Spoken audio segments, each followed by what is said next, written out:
Hello everyone, and welcome to Backyard Gardening with Dianne. The featured herb for today is Stevia. You may have seen Stevia in the grocery aisle as a sugar substitute, but it is also an easy-to-grow plant that should be in your backyard garden. Let's take a closer look at Stevia.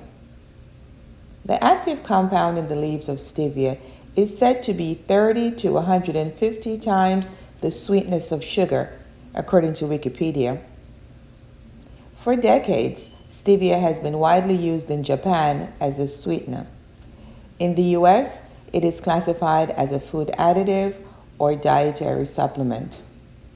Stevia is sold in stores as an alternative to sugar. But if you have this plant in your garden, the leaves can be used to sweeten tea, coffee, beverages, and your drinking water.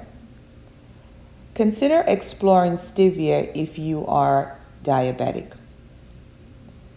When the leaves are chewed, it will taste sweet at first, then you will get a licorice-like aftertaste. However, when the leaves are steeped in hot water to extract the flavor, you do not get that aftertaste. Steep the leaves in hot water and then use that water to mix your beverage.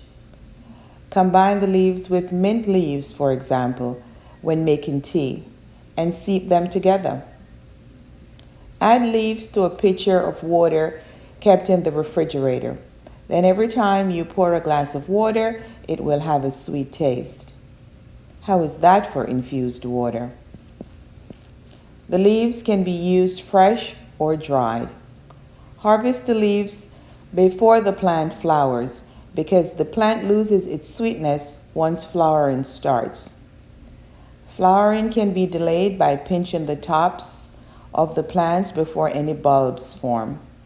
This pinching will also cause the plant to spread, sending out more branches and therefore more leaves, resulting in a more robust plant.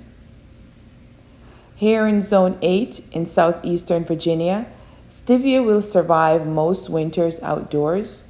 Just mulch the plant well to protect the roots. If they are in pots, bring them inside. Stevia is a fun plant to explore. Discover all the ways you can use it and share your ideas with me.